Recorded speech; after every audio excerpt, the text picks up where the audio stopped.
Affirmative action and its new version, DEI, are, of course, by definition, forms of anti-white racism.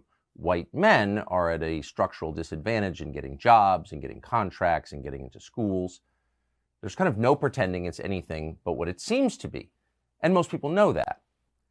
Few people understand just how corrosive this is to the country and to the idea of the country. So the arrangement that America has had with immigrants for over 100 years has been, come to our country because there is opportunity here. And implied in that is meritocracy. If you work hard, if you have ability, you can ascend the ladder.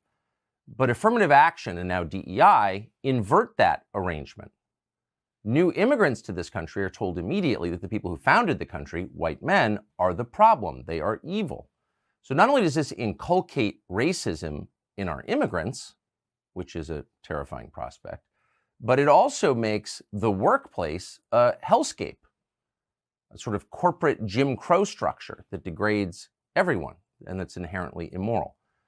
Arvind Krishna is a perfect example of why this is a bad idea. Krishna is an immigrant to this country. He's clearly smart. He clearly works hard. In over 30 years, he's ascended to the top of IBM. He's now the CEO. But rather than promoting the ideas that made this country great, meritocracy, he has bought in completely, possibly because he has to, into our racial hierarchy, into our form of modern Jim Crow.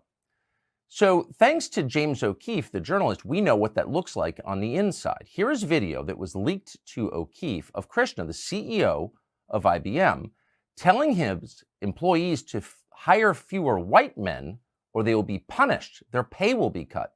Watch this. I'm very clear about this. I expect at the executive level, so that is not just my directs, but all executives in the company have to move forward by 1% on both underrepresented minorities. Well, let me say it. Asians in the US are not an underrepresented minority in a tech company. However, others are. Ditto on gender diversity. So we take underrepresented and gender. You got to move both forward by a percentage. That leads to a plus on your bonus. By the way, if you lose part of your bonus. So how did an immigrant to this country, who clearly has a lot going for him, probably arrived here thinking this was a meritocracy, wind up supporting racial fascism? It's a great question, and one that we should think deeply about as tens of millions of new immigrants pour across our border. So the other man you saw in that video works for a company called Red Hat. That's a subsidiary of IBM. On that very same call, he bragged that past employees who pushed back against corporate racism, against DEI initiatives, were fired from the company. Watch. But the assertion there is no accountability around DEI efforts at Red Hat is really not the full picture. And as Arvind very much pointed out, and I very much understand, I am accountable. I hold myself accountable. He holds me accountable, as does the board for all of IBM. But we also hold the leadership at Red Hat accountable for that. I mean, I'll be very candid. Without an exception for privacy, I could name multiple leaders over the last year plus that were held accountable to the point that they're no longer here at Red Hat because they weren't willing to live up to the standards that we set in this space.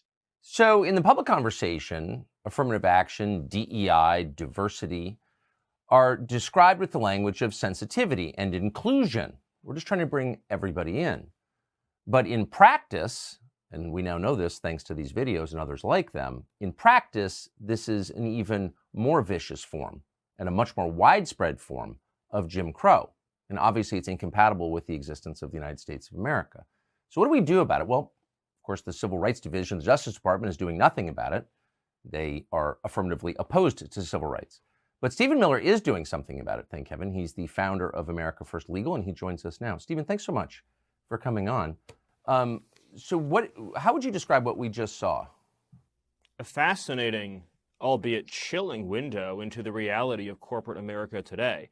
We're all familiar with DEI, diversity, equity, and inclusion. We're broadly familiar with the idea that corporations, universities, as well as government agencies have established policies to promote or exclude people based solely on race or national origin. But to see it said so bluntly, yes, so matter-of-factly, that you're going to be punished, you're going to be denied your career, you're going to have your money, your livelihood, everything that you've built your entire life taken away from you because you don't establish a specific racial quota system. You have a hypothetical kid who instead of playing every day after school, he went home and he studied. And when it was time to go to college, he spent all of his time on his test preparation. He did everything he could do, but he didn't get into the school that he wanted to get into. He got into his 6th choice or 7th choice. But when he went there, he worked harder than everybody else, and he didn't go out and party, and he didn't go out and drink. He did everything right every single day of his life. But it was time to graduate. He didn't get the job he was entitled to, at the salary he was entitled to. But when he got to that company, then he stayed late. And he put off all the things he wanted to do with his life. And he gave up so many years of his productive life, hoping that one day, maybe, just maybe, his dreams would be fulfilled. And then somebody came along and said, you are not the right race. You are a straight white male. You are not getting this job. And in fact, because you haven't promoted people based on this system, your life is over now. Then maybe that person can't afford to pay for his children anymore. Maybe that man gets a divorce. Maybe his whole life unravels. How many times does this happen? In a year, to thousands of people. The system is meant to crush spirits, to break